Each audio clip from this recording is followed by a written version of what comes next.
सवाल भी है। बोलिए। मैं आपसे एक चीज़ पूछना चाह रही हूँ। बताओ। आप जैसे सास बहू को लेके बोलते हैं कि बहुओं को सास की सेवा करनी चाहिए और उनकी मतलब बुढ़ापे में साथ देना चाहिए, तो मैं आपसे एक चीज़ पूछना चाहती हूँ, अगर कोई बहू अपनी सास और ससुर की बहुत अच्छे से सेवा करते हो, उनको साथ रखते हो, हर चीज़ करते हैं, लेकिन सास ससुर अगर बहू की कदर ना करे और हर वक्त बोले घर से निकलो या मेरा सब कुछ है, मतलब इस टाइप के अगर कोई ताने देता है, तो क्या बहू क्या करे?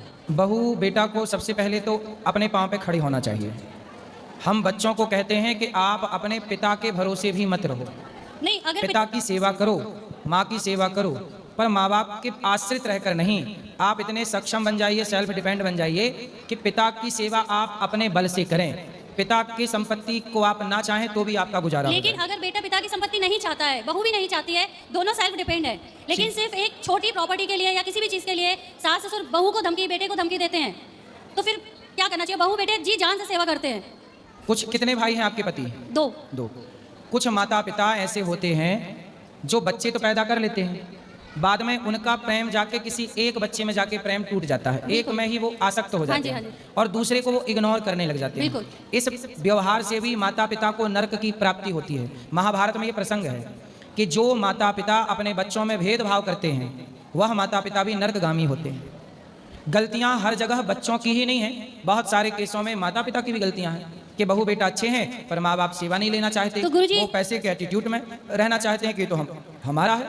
तो गुरुजी इसमें फिर बहू बेटे की कोई गलती नहीं है ना, वो तो अपना फर्ज वो अपना फर्ज पूरा करते रहे, उनके प्रति श्रद्धा रखिए। लेकिन आपसे मेरी प्रार्थना है कि आप सभी बच्चे अपने को इतना सेल्फ डिपेंड आत्मनिर्भर बनाइएगा कि आपको माँ बाप से भी फूटी कौड़ी लेने की जरूरत ही ना पड़े। नहीं गुरुजी, मैं और मेरे हस्बैंड दोनों ही वर्किंग में है।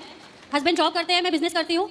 माँ बाप ऐसे होते हैं कुछ, जो शिकायत आपकी है ऐसे बहुत लोगों की शिकायत है। तो मतलब बहू की बेटी की कोई गलती नहीं है ना? कई बार बेटा गलत नहीं होता, बहुएं गलत नहीं होती, कई बार कुछ केसों में सास ही गलत होती है।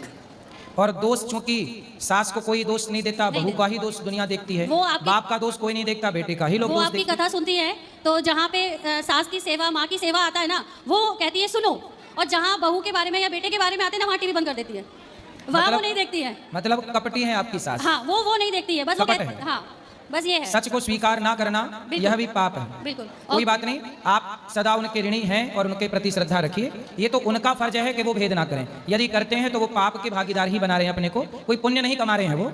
वो बच्चों में भेद करके भेद बुद्धि से पाप ही कमा रहे हैं। राधे राधे गुरुजी।